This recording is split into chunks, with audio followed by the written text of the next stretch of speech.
วิธีป้องกันและฟื้นฟูต้นกาแฟจากอากาศเย็นและน้ำหมอกกามปัจจุบันนี้อยู่เมืองปากซองอากาศหนาวเย็นและมีความเป็นไปได้อาจจะเกิดน้ำหมอกเกลือย้อนแนวนั้นแผนกเกษตรกรรมและสิ่งแวดล้อมแขวงจำปาสักได้มีบางข้อแนะนำเกี่ยวกับวิธีป้องกันและวิธีฟื้นฟูต้นกาแฟอาราบิก้าจากอากาศเย็นคือ 1. การป้องกันก่อนเกิดน้ำหมอกต้องคุ้มดินบริเวณโคนต้นด้วยการใส่เฟืองหญ้าแห้งหรือเปลือกกาแฟเพื่อรักษาความอบอุ่นและความชุ่มชื้นในดินรดน้ำให้ดินมีความชุ่มเสมอแต่บ่ให้เปียกหลายความชุ่มจะช่วยคายความร้อนขึ้นมาป้องกันต้นสำหรับเบี้ยกาแฟน้อยควรหาผ้าสแลนหรือวัตถุมาเฮ็ดหลังคามุ้งเพื่อป้องกันน้ำหมอกตกใส่โดยกง 2. มาตรการด่วนทันทีในตอนเช้าหลังน้ำหมอกตกใส่หากพบว่าน้ำหมอกตกใส่ใบกาแฟในตอนกลางคืนหรือเช้ามืดให้หิมฮ้อนปฏิบัติคือ 1. ฉีดน้ำล้างใบก่อนตะเวนขึ้นซองถึกใบ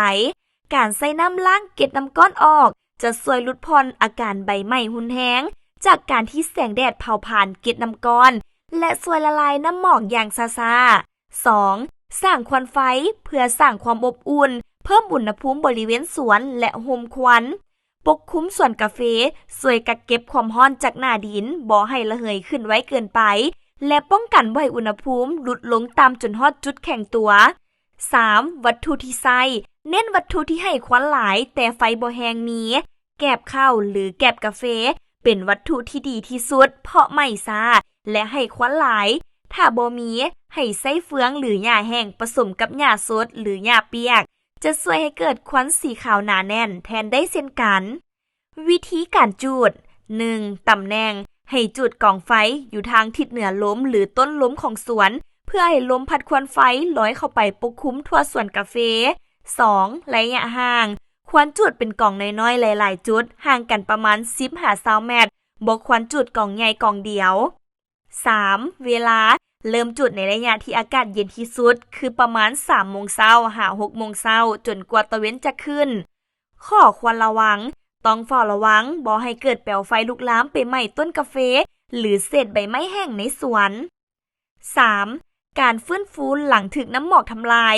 หากต้นกาแฟถึกน้ำหมอกจนใบไหม้หรือเปลี่ยนเป็นสีน้ำตาลให้ปฏิบัติคือ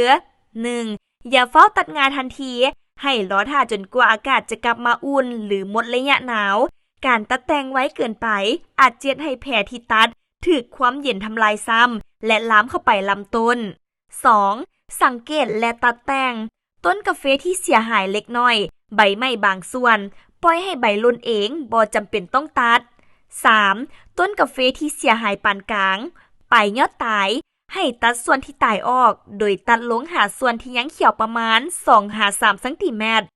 4. ต้นกาแฟที่เสียหายนักตายฮอดต้นอาจจำเป็นต้องตัดเฮ็ดสาวตัดแต่งเพื่อให้ต้นกาแฟแตกยอดใหม่ 4. บำรุงต้นหลังจากตัดแต่งแล้วให้ใส่ฝุ่นคอกหรือฝุ่นที่มีธาตุไนโตรเจนเป็นหลักเพื่อเล็งการแตกใบไม้และรดน้ำให้เพียงพอ